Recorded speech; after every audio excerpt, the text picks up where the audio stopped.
হব ভাবো তোমাৰ বুকুত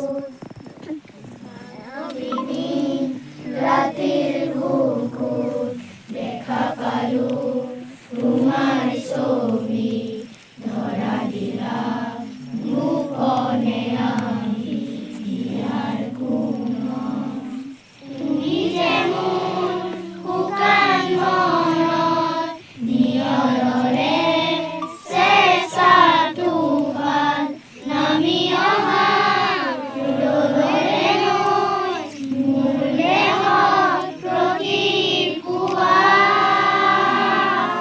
ধুমুহাৰ সতে মোৰ বহু যুগৰে মাচোন এন্ধাৰো সঁচা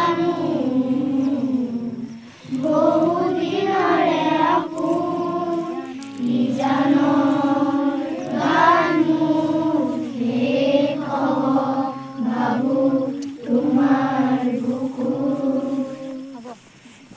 আজি জ্যোতি একাডেমী দৈগুঙৰ পৰা গোলাঘাটৰ পৰা আচলতে তেওঁলোকে কণ কণ ছাত্ৰ ছাত্ৰীসকল শিক্ষক শিক্ষয়িত্ৰীসকল তেওঁলোকৰ অভিভাৱিকা আমাৰ হাবিখন চাব আহিছিলে।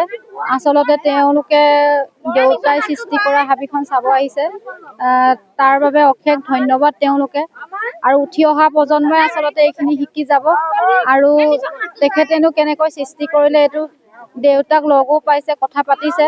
আৰু মই ভাবোঁ ইয়াৰ পৰাই আৰু 10জনে যাদৱ পায়েং ওলাব দেউতাৰ দৰে।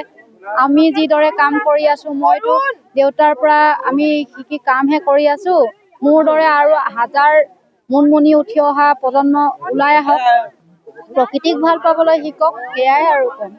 আজি জ্যোতি একাডেমী দৈগুঙৰ পৰা আমি গোটেই ছাত্ৰ ছাত্ৰীখিনিক লৈ আমি আজি মলাই ফৰেষ্টলৈ আহিছিলোঁ। ইয়াৰ উদ্দেশ্য এটাই আছিলে যে ছাত্ৰ ছাত্ৰীসকলক প্ৰকৃতিৰ প্ৰতি আচলতে দায়বদ্ধ কৰা। কাৰণ আমি যেতিয়াৰ পৰা স্কুল চলাইছোঁ তেতিয়াৰ পৰাই 5 জুন তাৰিখটো পৰিৱেশ দিৱস হিচাপে পালন কৰি আহিছোঁ। আৰু প্ৰকৃতিৰ প্ৰতি যাতে প্ৰকৃতিয়ে আমাক ভৱিষ্যতে যিখিনি দিব চব গ্ল'বেল ৱাৰ্মিঙৰ পৰা আদি কৰি যিখিনি হৈছে প্ৰকৃতিৰ কাৰণে হৈছে, সেইটো কাৰণে গছ গছনি ৰুবৰ কাৰণে প্ৰকৃতিৰ প্ৰতি দায়বদ্ধ হ'বৰ কাৰণে তেওঁলোকক আনিছোঁ। ইয়াত আহি এটা বস্তুৱে দুখ লাগিলে যে আমি গম পাইছোঁ কিছুমান দুষ্কৃতিকাৰীয়ে এই যিখন যাদৱদাই যিখন মানে অৰণ্য বনাইছে তাত তেওঁলোকে অগ্নিসংযোগ কৰিছে। ইয়াৰ পৰা তেওঁলোকক আমি আহ্বান জনাম যাতে এই ইমান কষ্টৰ ফলত যিখিনি কাম কৰিছে আচলতে প্ৰকৃতি যদি সৃষ্টি কৰিব নোৱাৰে আচলতে ধ্বংস কৰাৰ তেওঁলোকৰ অধিকাৰ নাই।